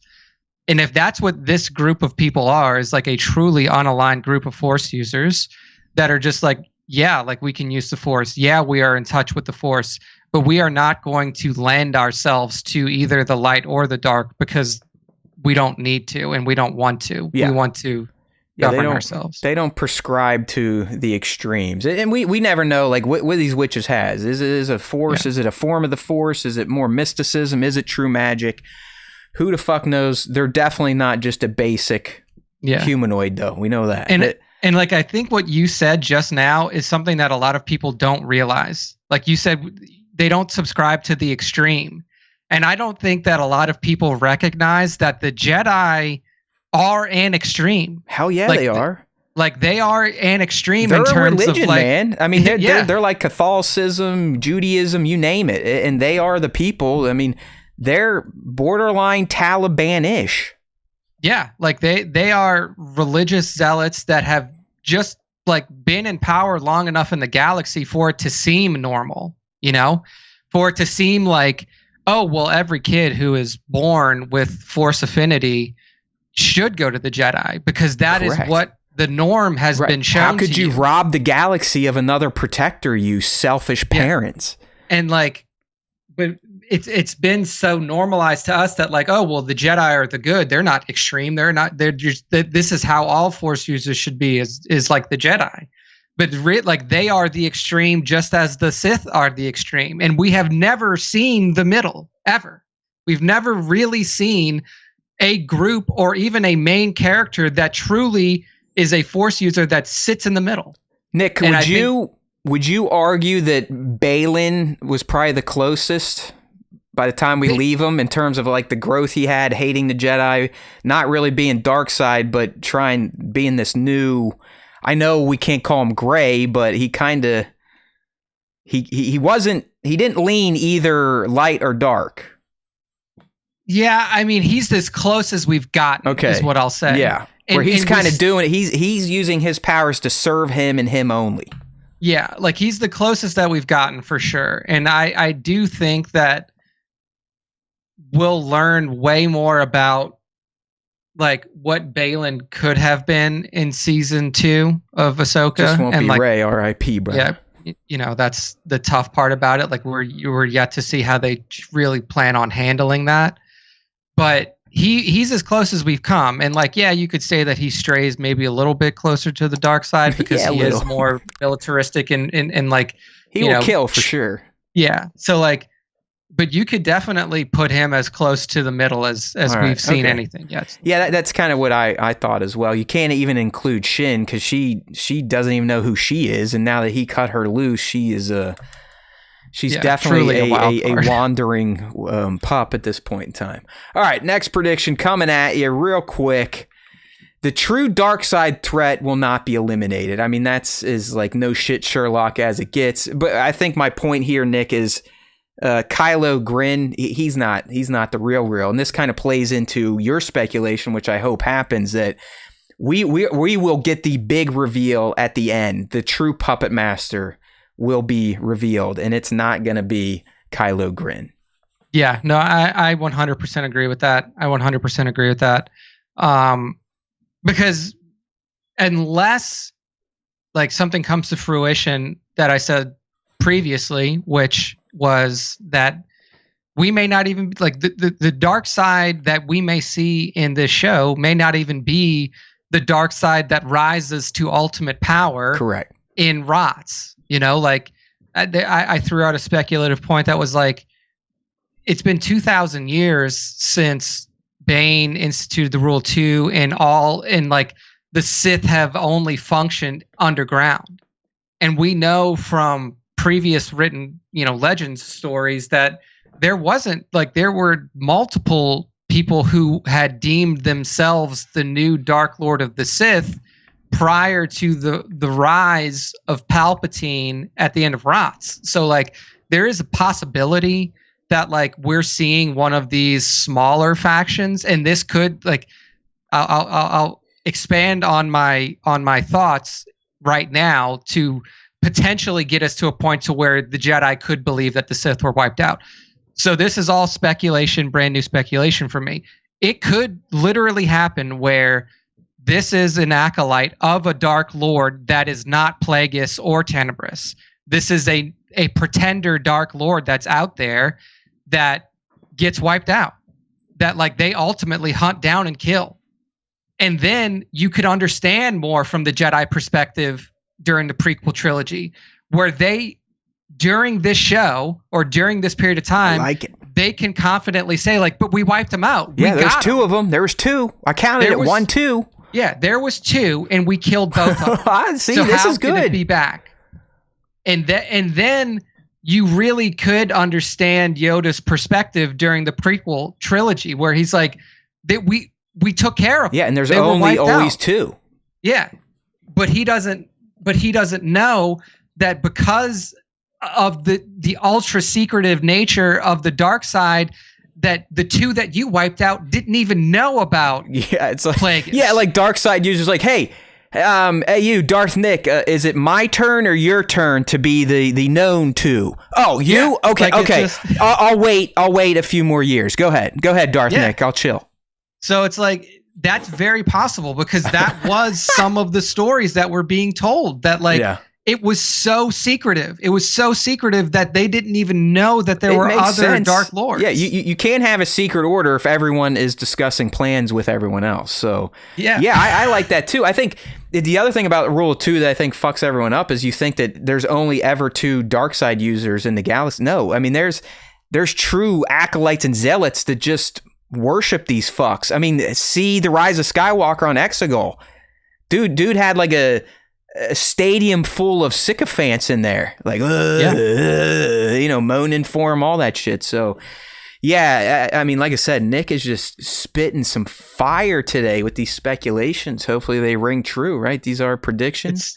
I think it's like it's fun to speculate in this period, because I don't have to think about well Luke Skywalker can just show up, right? Or this character's here, or what about this, or what about that? That's what makes this period of time and storytelling for me so interesting. Let's just hope someone on the writing team was thinking the way you were thinking, because you've come up with at least 2 or 3 great speculative narrative directions that this show could take with the meat of the character, like the meat of the dark side and light side.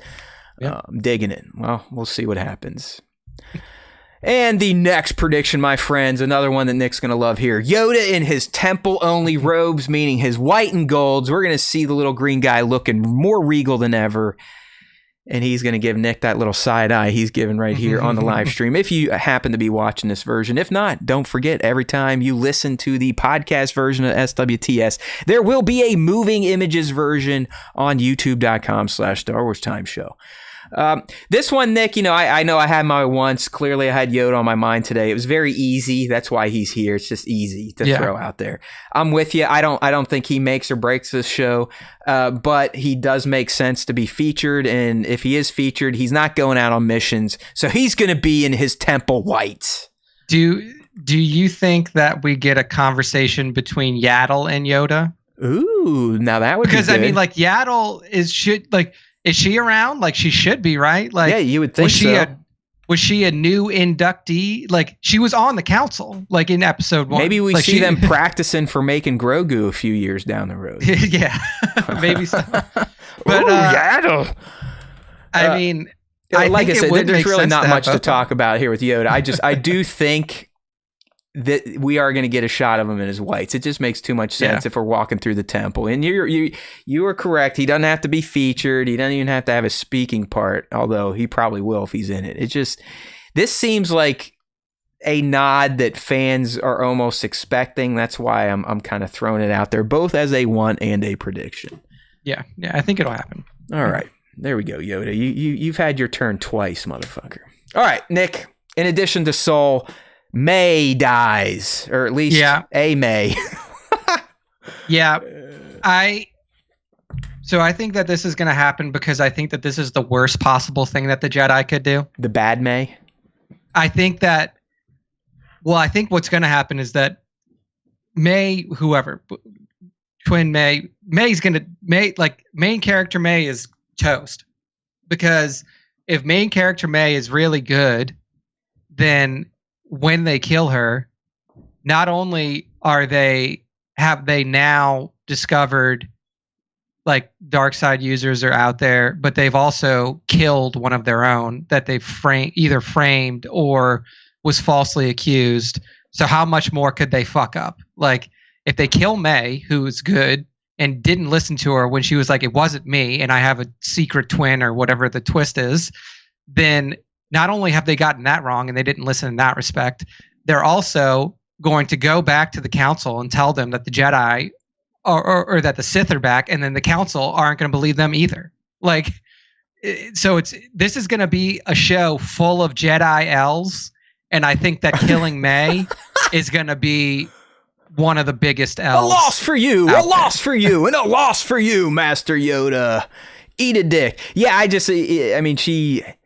I guess though, I mean, if she's like a lead now and they do want to make a second season, well, maybe the good May makes it. You never know. But yeah, I think one of the Mays, if there are two, is toast. And once again, I would love to see young Nick's narrative speculation play out. The Jedi kill the wrong one and just makes him look even dumber and more incompetent. It'd be fantastic. Okay, getting into some Sith predictions here. Darth Plagueis revealed. And, we've talked about this a few times, Nick, so we don't have to really hammer it home. But I think the best way to do this would be, like you said, kind of end of series, or, the Acolyte, Kylo Grin gets away, goes back and reveals to us all, like, oh, yeah, he hasn't been pulling the strings. It's been this guy. Mm-hmm. And, like, I don't even, like, what would be really cool is, like, if you've read any of the Plagueis stuff, like, Plagueis is a knowledge gatherer. Like, he is more interested in information and knowledge than he is in anything else. Yeah, like, he doesn't look like he was the most physically gifted Force user based on just how his body is shaped. So, yeah, I can see that. He's got a pretty big noggin, too. Yeah, and, like, they bring up, and I know that the book is Legends, but, like, they bring up that, like, he is definitely not a physically gifted Force user in terms of, like, his physical combat prowess. He is, like, more like Palpatine, where he is just very strong in the Force. Like, he is very, very capable of, I'm guessing, absolutely Nick, destroying people with just the Force. He's probably also very thoughtful in terms of his actions and when he chooses to take them or not take them. Because it would make sense. I mean, I know Sheev kills this poor bastard, but you think he probably learned a few things from him to set him up to be the ultimate Sith Lord that does actually conquer the galaxy. Yeah. And so you telling me this does it lines up. You would think that Sheev trained under a more mental type of Force user, thoughtful Force user, strategizer than just the physical shit. Yeah, exactly. So, yeah, I mean, I do think that he is going to be revealed, and it may even be that like this guy that the Jedi encounter is just like a chance encounter, because he's probably if Plagueis is doing Plagueis shit, then he's literally got spies everywhere listening to the chatter. Like, what are they saying about the Jedi? Well, that's why I like your thing about Kylo Grin, that Plagueis is like, hey man, you know what? It's about time. Go ahead and let's see what those Jedi are up to these days. It's been a few hundred years since we've had an open encounter. Let's see how they handle it. Yeah, I think that's highly likely. Yeah, just to see what they do. Will they lie about it? Will they cover it up? Will they be able to beat up one of my people? So I dig that, and it would be nice. Like I said, at the end, they report back, and we get, it's been this Darth all along. But as Nick said, I wouldn't be even mad if it was some poser Darth that allows the Jedi to keep believing in their tale that, I know we say millennia, we just killed 2 of them like 100 years ago, but we're going to stick to the millennia line because only a few people really know the truth. Yeah. It's like we don't want it to get out that we just killed 2 Sith. Let's keep that under wraps. Just let Kiadi there keep telling that story to random people that walk into the council chamber. It makes them happy and feel important. And our last prediction here, something we think will happen. We're going to get a Darth Bane name drop. I know that was in our once, and we kind of explained how that could happen. And I do think it is relevant for an actual prediction to show up. Yeah.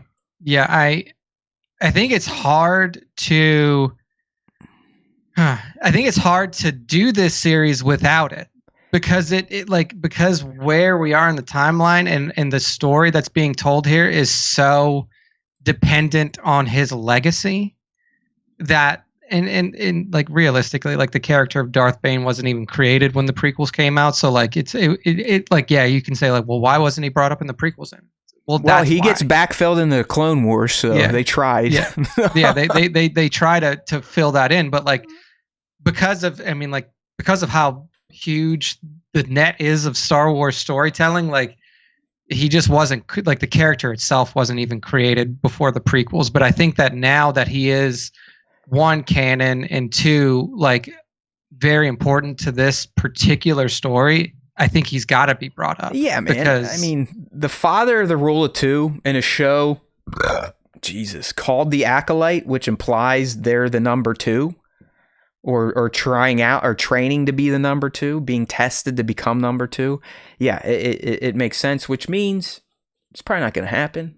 But this one is a lot easier than some of the other even once we put out there, because he has been essentially recanonized through the Clone Wars. Nick, he's an unlockable like special tune in Star Wars Galaxy of Heroes now. So he is making his way even further into the canon and being fully realized again. So you'd think that they, maybe drop him. Oh, you think they're following Bane's Rule of 2? You think the Sith still do that if they exist? Something like that. Even something like that, right? Like we don't need to see holograms or have a flashback. We just want to hear them recognizing the father of the Rule of 2. Yeah, I mean, because ultimately, prior to Palpatine, he's the most important Sith for 1,000 years, 2,000 years, 3,000 years. I mean, go back. Like, he is what he set in motion is what allows the stage for everything. Yeah.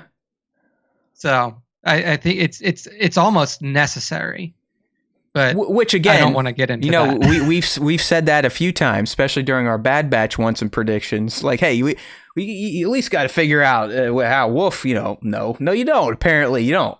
Oh, you at least got to know what happened to Echo. No, fuck you. You don't need to know that either. So, as much as this makes sense, like I said, for world building, lore building, dare I even say fan service? I know it's like continuity. Oh, yeah. How dare you give loyal fans a bone every once in a while with like a narrative, gift. But based on past Star Wars, all the stuff that makes a lot of sense, Plagueis, Bane, hell, even Yoda being in the show probably won't. Because, hey, what do we know? I think that a lot of people who are like fans of Star Wars, played the Old Republic games, always point to like, oh, well, I want to see Darth Revan. I want to see Darth Revan in Star Wars. And like they keep bringing up that, like even when like, Tross came out and we see Luke Skywalker's hovel and it's got the kyber crystal in it, and everybody's like, that's Darth Revan's kyber crystal, blah blah blah. Like really, Darth Revan is harder to incorporate into current era canon because his story is so nebulous. Like, he was a Jedi that turned into a Sith, that came back and fought against a Jedi that turned back into a Jedi. Like, that's kind of his story in a nutshell, but it doesn't really affect what has happened after him. Like, it's not like he had this huge, like, long-lasting effect on. Yeah, he didn't rule or reign. Order. Yeah, nothing like that. Like, he didn't rule or reign. He came back. He fought against the Jedi. Depending on the perspective of which you read it from, he was either brainwashed by the Jedi back to becoming a Jedi, or if you listen to the Jedi, they're like, he saw the light and he righted himself, whichever you want to choose. Like, again, perspectives in Star Wars. But like, ultimately, he was a dope ass character for sure, but like his effect on the galaxy was not long lasting. Like, he wasn't the first Jedi to turn to the dark side. There were whole fucking orders of Jedi of Jedi that left and became Sith and formed the Sith Order and all of that way before Revan was even thought of. So really, like, there is this hunger for Revan content, but it like the Revan content is really kind of stuck in that. You know what it's based on, Nick? You know what the hunger comes from? He just looks so fucking cool. He does look. That's it. Looks like cool. When it comes down to it, us Star Wars fans, for the most part, if you look cool, we want to know more about you, and that's why Revan gets everyone all chubbed up. Yeah. All right. But I am glad that Bane is starting to get his day in the fucking the armor. Games Nick, a little bit. What is like the armor? Like, did he wear knight armor almost, like a full set of armor? So was he humanoid or was he alien? So he was human. And what his armor, and again, like, these were based off of the novels, based off of the books. I don't know what this there image he is. He's supposed to have like is. a bald head and an eye black, essentially. It's Orbalisk armor. So what it is there were these insectoid creatures called Orbalisks, and their shells, their carapace. So kind of like the Zillow Beast, what she was trying to do with the Zillow Beast shell.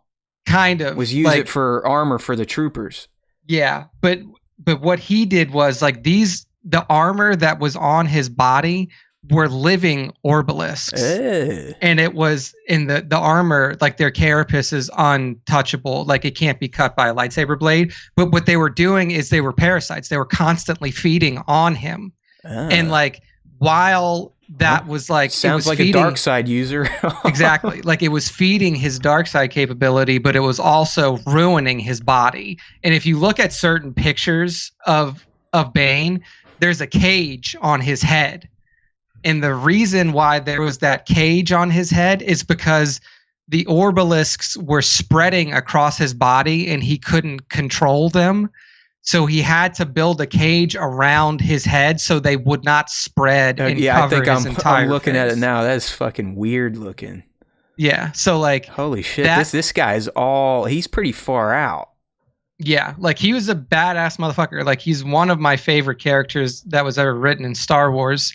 And like, but yeah, like, he was like, these Orbalisks were actively poisoning him. Okay. Like, actively poisoning his body. If you he looks pretty cool. I don't know. I think I'm still going with Malgus and Vader as ultimately cooler looking.